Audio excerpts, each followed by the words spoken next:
가을을 맞이하고 한 주간을 지났는데 오늘 여러분의 삶은 한 주간의 삶은 어떤 삶을 지내셨는지요?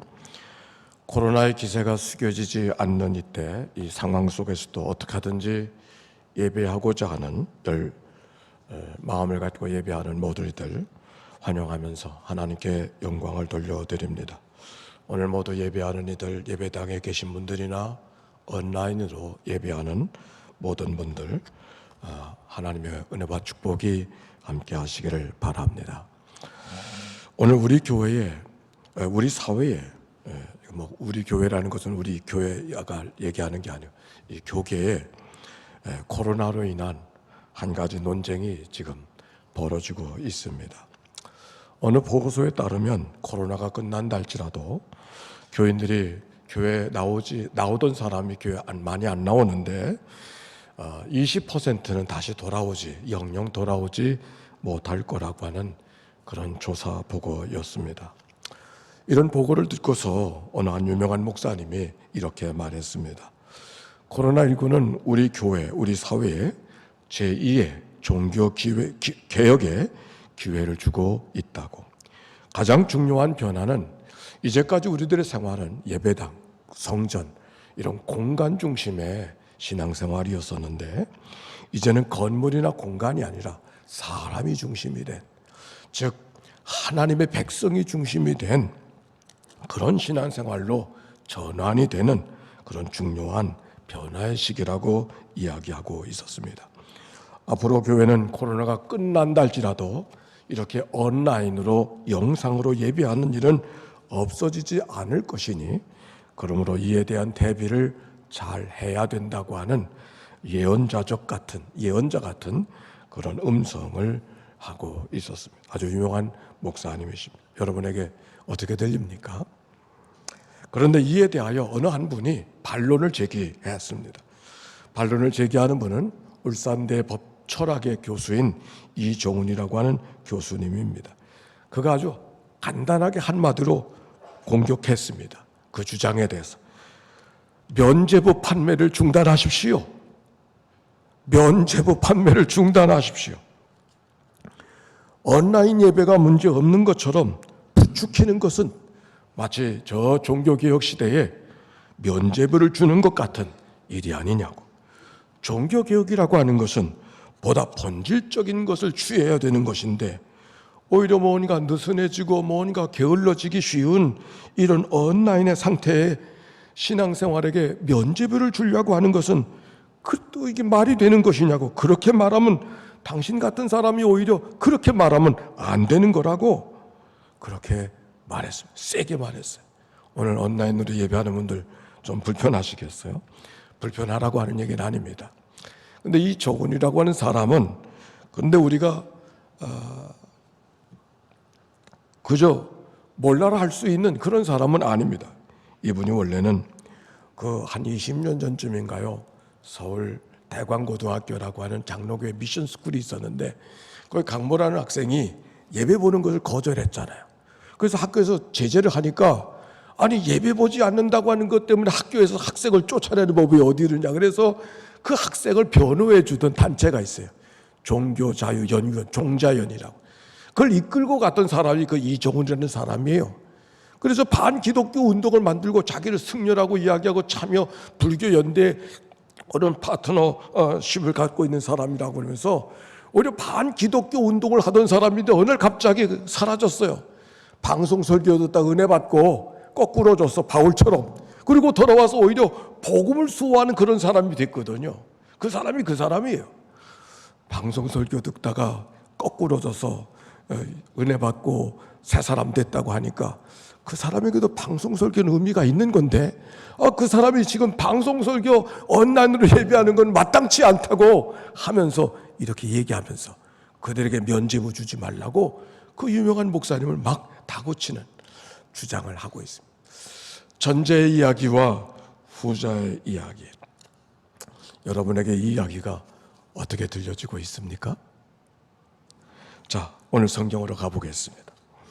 이 주간에 읽었던 말씀은 예레미야서입니다. 1장부터 26장까지의 말씀을 읽었습니다. 예레미야 예언자의 말씀은 이사야의 시대보다 또한 100년이 지나간 오랜 후의 시가에 옳습니다. 남북으로 갈려져 있던 시절 이스라엘이 북쪽 이스라엘과 남쪽으로 이스라엘 갈라져 있었는데 북쪽의 이스라엘은 아수르 나라가 망해버려서 이제 유대만 남아있는 바로 그때 그 이스라엘을 망했던 아수르 나라는 그 옆에 바벨론이라는 신흥 강국에 또 멸망이 되어지고 그 바벨론과 애굽이라는 나라가 각축을 벌리고 있었을 때 그 틈바누에 있었던 유다의 나라가 오늘 성경의 배경입니다. 아마도 나라가 저 구한말의 시대처럼 어찌할 수 없는 정말 위기 속에서 친애굽 정책을 취하고 있던 유다에서 활동하던 사람이 예레미야였었는데 그때 예레미야의 외침은 한마디였습니다. 나라가 어렵다고 외교적으로 애굽을 의지해야 된다, 아수를 의지하던 것이 이제 어려워졌으니까 여러 가지 이야기를 생각하고 있었지만 이 나라가 재난 같은 일이 닥친 것은 우리들이 하나님을 바로 섬기지 못했기 때문에 받는 고난이니, 그래서 바벨론의 위협을 받고 있지만 이거는 피한다고 피할 수 있는 일이 아니라 마실 수밖에 없는 진로의 술잔이니 우리가 그것을 받아들일 수밖에 없다고. 왜 이런 재난이 왔느냐고 묻지 말고 오히려 그렇게 묻기보다 어떻게 하면 피할 수 있느냐고 묻기보다, 그래서 애굽을 쫓아가려고 하는 그런 노력하기보다 왜 이 재난이 왔는가를 묻고 하나님 앞에 우리가 돌아서야 될 자리에서 돌아서야 된다고. 하나님께서는 이 땅을 돌보시는 백성이니까 우리가 민족으로 흩어져서 어려움이 당할 수 있지만, 그러나 하나님께서는 다시 이 민족을 되돌아오게 하셔서 민족을 지켜주실 것이라고 하는 것이 예레미야의 메시지였습니다. 그러나 당시에 또 다른 선지자들이 있습니다. 예레미야는 국가의 재난이 재앙을 피할 수 없는 것이라고 받아들여야 된다고 외치고 있는데 또 다른 예언자들은 예레미야를 향하여 저가 괜한 말을 하고 있다고, 괜한 말로 시끄럽게 하고 있다고, 이 나라 지금 무슨 문제 있는가, 더욱이 우리에게는 성전이 있고 우리에게는 율법이 있고 하나님의 약속이 있지 아니하는가, 두려운 일은 결코 일어날 것이 아니라고, 우리가 꿈에 받은 말씀이 있노라고 이야기하면서 예언자들을 책망하듯, 그리고 백성들을 이끌어가는 또 다른 예언자들이 있었습니다. 두 종류의 예언자, 예레미야 같은 예언자가 있는가 하면 또 다른 예언자는 궁실에 머물면서 왕실이 필요로 할 때 왕실의 기륭 화복을 예고해주고 복을 빌어주는, 마치 우리나라 사회 속에 조찬 기도회를 해주는 것처럼, 아마도 그들은 눈과 귀를 늘 하나님께 열고 있기보다 자기들이 모시고 있는 왕과 고관이 무슨 얘기를 듣기를 원하는가, 거기에 귀를 끼워 그들이 듣기를 원하는 이야기를 들려주는데 힘썼을 것이 틀림이 없습니다. 나라는 잘 되고 있습니다. 나는 안정과 평화롭습니다. 나라의 통치는 잘 되고 있습니다. 위기는 걱정할 바가 아닙니다. 하나님이 우리와 함께 하시니 재앙은 우리에게 미칠 수가 없습니다. 그런 이야기예요. 아마도 예레미야서에 등장하는 스마의 아들 우리아나, 또 저 바수울 같은 선지자가 이와 같은 부류의 예언자였을 것입니다. 그러나 예레미야는 그렇게 전할 수가 없었습니다. 그들이 듣기를 원하는 말씀을 전하고 있었지만 왕과 고관들이, 종교인들이 듣고 싶지 않은 말씀을 전하는 것 때문에 손해가 될 수가 있고 부담이 될 수가 있지만 그래도 죄를 고발하듯이 외치었던 이 예레미야의 이야기, 성경은 그들의 전하는 말이가 불과 같고 바위를 부수는 망치 같다고 이렇게 표현하고 있었습니다. 그들은 예레미야의 이야기 속에 분노하고 감정이 상하고 자존심이 상해서 어찌할 바를 알 수 없었고 예레미야를 오히려 공격하고 있었지만, 그때 예레미야의 심정을 예레미야서 20장은 이렇게 적고 있습니다. 내가 비록 전하는 말씀 때문에 세상에는 치욕거리가 되고 모욕거리가 되고 있지만, 내가 다시는 여호와를 선포하지 아니하면, 그의 이름으로 말하지 아니하리라면 내 마음이 불붙는 것 같아서 골수에 사무치니 답답하여 견딜 수가 없나이다. 예레미야서 20장 9절 말씀이에요. 나를 위협하고 공격하는 사람들이 내게도 두려움이 되지만 내게는 더 큰 두려움이 있으니 하나님의 두려움이라고. 그래서 나는 이 말씀을 전할 수밖에 없는 것이라고. 오히려 하나님 앞에 내가 인정받은 자로 삶을 살아갈 수 있다는 것으로 나는 노래하고 찬송하리로다. 예레미야서 20장 13절의 말씀, 예레미야의 심정을 전하고 있었습니다. 그리고 이어진 말씀이 오늘 봉독해드린 오늘의 말씀, 예레미야서 23장의 말씀입니다. 자, 함께 성경을 펴고 예레미야서 23장 25절 말씀 읽어보겠습니다. 시작. 내 이름으로 거짓을 예언하는 선지자들의 말에 내가 꿈을 꾸었다고 말하는 것을 내가 들어노라. 거짓을 예언하는 선지자들이 언제까지 내 마음을 품겠느냐? 그들은 그 마음에 간교한 것을 예언하느니라. 그들이 내 이름으로 어떤 일을 말한다고 할지라도 그건 참된 말이 아니니 귀를 기울이지 말아라.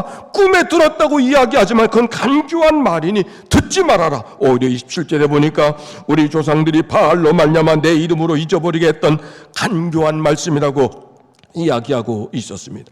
바알로 말미암은 간교한 말이라는 것은 무엇인가? 하나님의 뜻을 구하기보다 인간의 필요를 채워주는 신앙, 그게 바알의 신앙. 진정 전해야 될 말씀을 전하기보다 백성들이 듣기를 원하는 말씀을 달콤하게 전하려고 하는, 그래서 오히려 하나님과 가까워지는 것이 아니라 하나님과 더 멀어지게 했던 그 예언들, 바로 그들은 그렇게 말하고 있는 것이라고.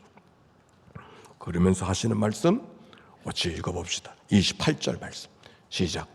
여호와의 말씀이니라. 꿈을 꾼 자는 꿈을 말할 것이요 내 말을 받은 자는 성실함으로 내 말을 말할 것이라. 겨가 어찌 알곡과 같겠느냐. 꿈을 꾼 자는 꿈을 말하는 것이고, 그렇지만 내 말을 받은 자는 성실함으로 충실하게 내 말을 말할 것이라. 그러면서 하시는 말씀, 겨가 어찌 알곡과 같겠는가. 같이 한번 읽어봅시다. 시작. 겨가 어찌. 여러분, 이 말씀이 어떻게 들립니까? 겨가 어찌 알곡과 같겠는가라는 말씀이 어떻게 들리는가요? 이 말씀을 읽어나면은 겨와 알곡을 비교하고, 아니 어떻게 겨와 알곡을 비교가 되겠는가? 알곡은 겨와 비교할 수 없다. 아니 그보다 더 비교되지 않을 정도로 더 귀한 것이다. 이렇게 들리지 않습니까? 비교 위에 알곡의 이야기를 전하고 있는 그런 말씀처럼. 그런데 이 말씀에 좀 더 정확한 의미는 알곡을 겨와 비교할 수 없다, 그런 얘기가 아닙니다. 비교해보니 특별하다, 그런 얘기가 아닙니다. 아주 비교가 되지 않는다는, 어떻게 알곡을 겨와 겨를 이야기하면서 알곡을 이야기할 수 있는가? 겨는 겨고 알곡은 알곡이지. 그래서 세번역에는 이 말씀이 이렇게 번역되어 있어요. 알곡과 쭉저희가 무슨 상관이냐? 상관도 없는 이야기를 왜 빌어서 알곡을 이야기하는가? 이런 말이 옳습니다. 사람들은 어느 것이 맞는가 어느 것이 틀리는가 그렇게 말하고 있지만, 이거는 맞고 틀리고의 문제가 아니라 알곡은 알곡으로서의 삶을 살아가야 된다고 하는 그런 말씀이었습니다. 거짓 선지자들이 거짓 선지라고 이야기하고 탓하고 공격하고 오히려 그들보다 우리가 낫다고 어깨 세우고 뻐기지 말아라. 그들은 하나님이 다스려 주실 것이니 내가 알곡 되었는가만 물어라, 그런 말씀입니다. 그래서 그 다음 말씀에 이렇게 말씀하고 있어요. 33절의 말씀 시작. 이 백성이나 선지자나 제사장이 내게 물어 이르기를 여호와의 엄중한 말씀이 무엇인가 묻거든 너는 그들에게 대답하기를 엄중한 말씀이 무엇이냐 묻느냐? 여호와의 말씀에 내가 너희를 버리리라 하셨고. 잘 이해가 안 되죠. 설명이 필요해요. 사실은 40절까지 다 읽어야 되는데 잘 이해가 안 되는 말씀을 읽기만 할 것 같아서 제가 다시 이야기하는, 이 말이 무슨 말이냐? 마지막 절까지 엄중한 말씀이라는 말이 모두 7번 나와요. 이 엄중한 말씀이라는 말은 마사라는 말을 쓰는데 짐을 들어 올리다, 원문은 그런 뜻이에요. 근데 내용은 무슨 말이냐면 엄중한 말씀, 변개할 수 없는 말씀, 무거운 말씀, 하나님으로부터 받은 말씀, 신탁된 말씀을 말하고 있는 거예요. 사람들이 와서 물었습니다. 하나님께로 받은 엄중한 말씀이 뭐냐? 있느냐? 그렇게 물은 사람을 향하여서 내가 이렇게 대답하라고 이야기하는 거예요. 근데 세 번역에 보니까 이 말씀을 이렇게 번역해 더 잘 설명이 됐어요. 엄중한 말씀을 부담이 되는 말씀이다. 이렇게 번역했어요. 부담이 되는 말씀. 사람들이 와서 너희에게 부담이 되는 말씀이 있느냐 묻거든 그들에게 이렇게 대답하라. 내게 부담이 되는 말씀이라고 물었는가? 그렇게 말한 너희가 내게 부담이 된다고 말하라. 그래서 너희를 지금 버리려고 하느니라. 그렇게 전해라. 다른 말이 아니에요. 하나님의 말씀이 부담스럽게 여기는가? 왜 부담으로 여기는가? 듣고 싶은 말씀이 들려지지 않으니 부담이 되는 거 아닌가? 그렇게 듣고 싶지 않은 말씀이 들려졌다고 마음에 부담을 갖고 있는 내게는 참 부담스럽구나. 그래서 너희를 버리려고 하는 거다. 오늘 성경은 그 얘기예요. 오늘 여러분이 이 말씀이 어떻게 들립니까? 온라인으로 예배하는 분들 오늘 말씀이 어떻게 들립니까? 오늘 성경이 이렇게 말합니다. 오늘 말씀이 내게 부담이 되는가? 부담을 갖고 있는 내가 참 내게 부담스럽구나. 어찌 듣고 싶은 말씀만 들으려고 하는가? 들어야 될 말씀을 들어야지. 어찌 듣고 싶은 말씀만 들으려고 하는가? 참 부담스럽구나. 그래서 너희들을 다루려고 하는 거다. 라고 하는 말씀이 오늘 말씀이에요. 근데 36절 이어갑니다. 35절의 말씀. 그러면서 하시는 말씀이 만약 친구나 친척, 가까운 사람이 와서 부담이 되는 말씀이 무엇이냐고 묻거든 그들에게는 이렇게 말해라 하면서 주시는 말씀이에요. 세번역 성경이기 때문에 여러분 성경엔 잘 없어요. 읽어봅시다. 시작. 주께서 무엇이라고 대답을 하셨느냐? 주께서 무슨 말씀을 하셨느냐? 하고 물어야 한다고 말해 주어라.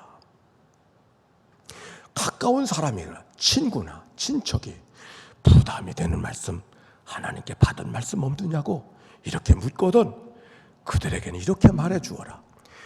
부담이 되는 말씀이 무엇이냐고 묻기보다 부담이 되는 말씀이 무엇이냐고 묻기보다 그 말씀이 무엇이냐고 그 주께서 무슨 말씀을 하시느냐 어떻게 대답을 하시느냐고 하나님께 물으라고 그렇게 일러주라 그런 말씀이 옳습니다.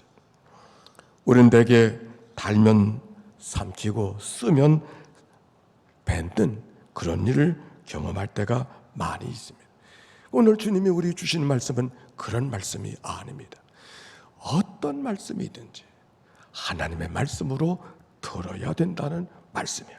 그래서 36절에는 이렇게 말하고 있습니다. 하나님의 말씀이 부담으로 되는 말씀으로 듣고 있는가? 그런 말을 쓰면 안 된다고 말씀해 주시는 말씀. 시작.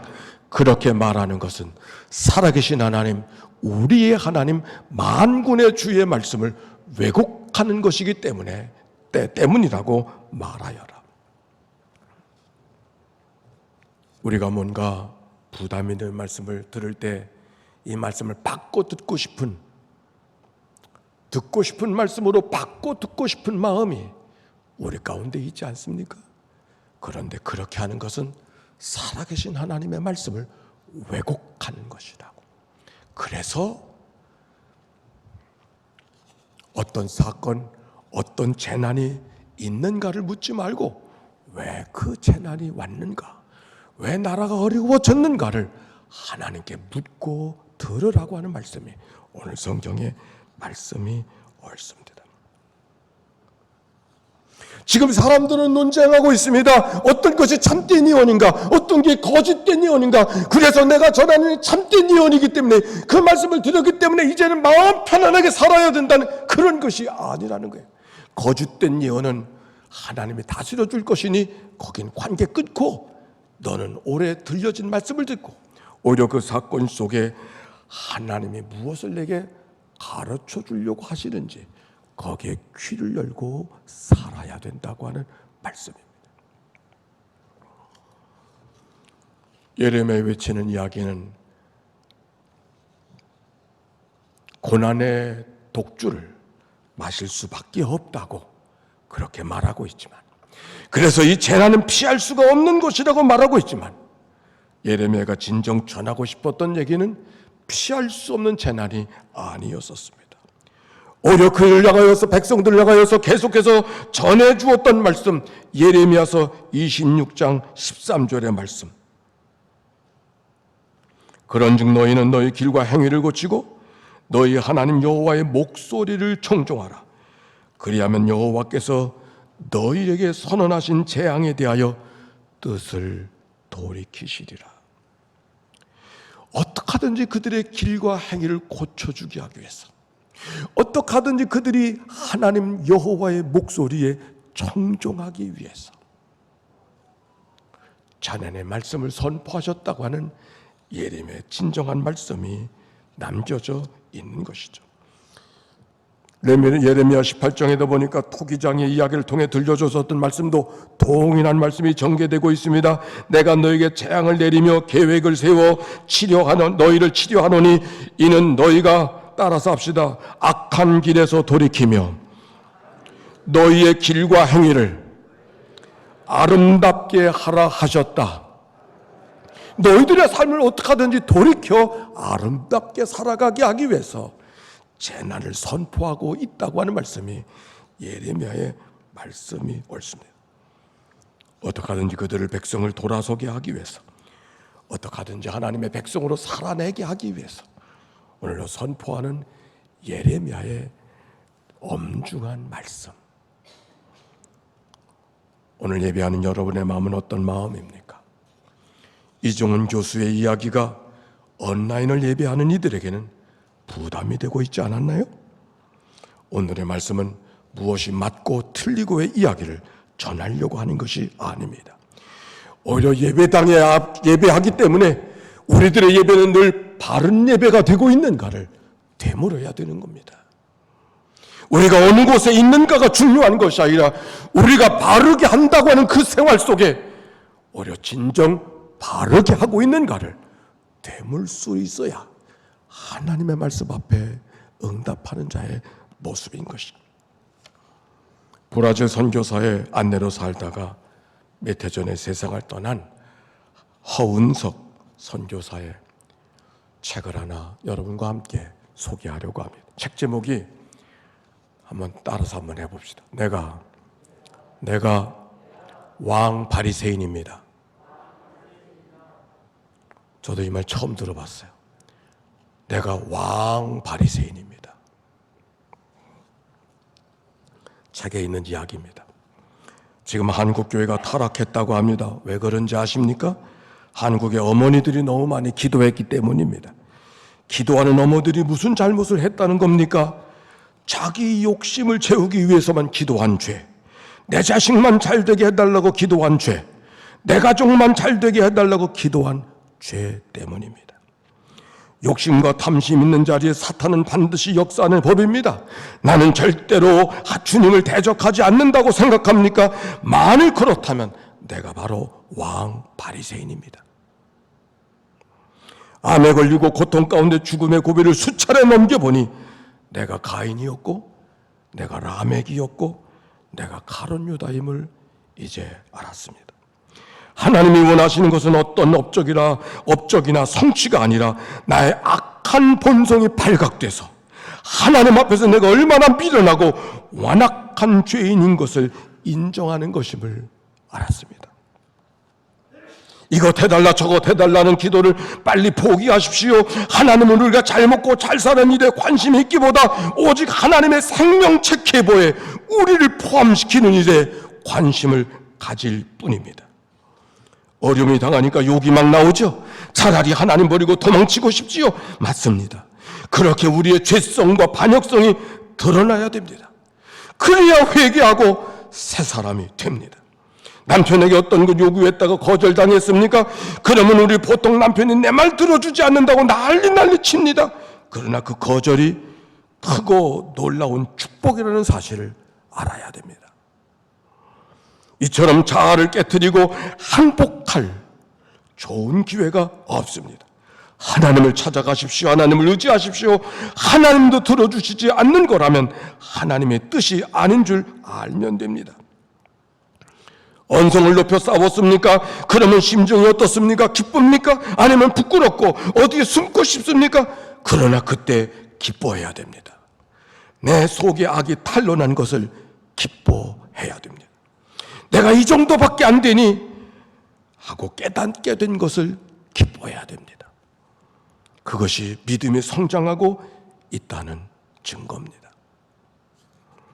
사단의 속성이 되살인, 도살인, 자기애, 자기사랑, 자기애는 우리가 수치와 모욕을 당하면 화내고 분노하고 남 탓을 합니다. 그러나 사단은 그 자기애를 붙들고 우리 안에 왕노릇하려 합니다. 마치 자기애가 진리라도 되는 듯 자기를 사랑으로 부추깁니다. 우리 모두 자기애에 속고 있습니다. 오늘날 대부분의 크리스찬들은 은혜에만 머물러 있을 뿐 진리에 나아가지 못합니다. 왜 그렇습니까? 진리로 나아가려면 자기를 부정해야 하기 때문입니다. 타락의 가장 큰 열매는 자존심 세우기입니다. 내 말 한마디에 사람들이 일사불란하게 움직이기를 원합니까? 그렇지 않으면 속상하고 화가 납니까? 자녀가 내 말을 무시하면 분노합니까? 만일 누군가 말 한마디, 할 말 한마디에 섭섭하고 화가 나고 짜증이 난다면 내가 육신에 속한 상태에 있다고 여기면 됩니다. 아직 은혜에 이르지 않은 상태에 있는 것입니다. 혹시 주변에 나를 힘들게 하고 괴롭게 하는 사람이 있다면 내가 죽는 시간이라 생각하고 연단으로 받으십시오. 딸이 보내준 자연 다큐멘터리 DVD를 통해서 보았습니다. 동물들은 물을 얻기 위해서 수천 킬로를 날아가는 모습을 보았습니다. 주님께 여쭤보았습니다. 예수님, 저 동물들은 무슨 센서가 그 안에 있길래 저렇게 멀리 물을 찾아갈 수 있는 것일까요? 주님이 대답하셨습니다. 그건 십자가다. 그건 십자가다. 십자가가 센서가 되어 생명의 근원 되고 생수의 근원 되신 주님께로 우리를 인도하여 가느니라. 죄가 탄로나면 다시 죄짓지 않겠다고 결심하고 처리하고 금식하기보다 나의 약함을 고백하고 죄가 드러나고 있는 것에 대해 감사해야 합니다. 왜 이렇게 문제가 풀리지 않는가 하는 때는 깊은 어둠 속에 껍질을 벗기고 있는 때입니다. 이렇게 나면 이제 땅을 뚫고 새싹이 올라옵니다. 곧 옛 생명이 쪼개지는 것입니다. 이렇게 새싹이 흙을 뚫고 나오기 위해서는 캄캄한 흙 속에서도 박치기를 10,000번이나 시도한다고 합니다. 우리도 옛사람을 벗어버리기 위해 최소한 10,000번 영적 박치기를 해야 하지 않습니까? 오늘의 실패 있다 할지라도 실망하지 말고 오늘도 영적 박치기를 해야 합니다. 한 그리스도인이, 신실하게 살던 그리스도인이 정말 누구와도 비교할 수 없는, 정말 흠잡을 데 없는 그리스도인의 삶을 살던 이가 자기 안에 고난이 찾아왔었을 때 자기가 왕 바리새인이었음을 고백하며 남겨진 글, 제게도 큰 은혜가 되었기에 길게 나누었습니다. 오늘 여러분의 삶은 어떻습니까? 코로나라고 하는 재난, 이 코로나가 우리에게 십자가처럼 다가와서 우리의 마음을 힘들게 할 때가 있지만 오히려 이 코로나가, 그 십자가가 예배의 갈망을 갖게 하고 오늘도 가든지 우리 가운데 하나님을 바라보게 하는 새로운 마음을 갖게 한다면 그것이 은혜일 것입니다. 언제 이 코로나가 없어질 건가? 언제 이 터널을 뚫고 나갈 것인가? 묻기보다 코로나를 통해서 주님이 내게 무엇을 말씀하시는가? 귀를 열고 기도하며 마음을 다스려가는, 그래서 그리스도의 성품으로 바꿔지는 은총의 계절에 우리의 모든 또 한 주간의 계절 축복되시기를 주의 이름으로 축원합니다.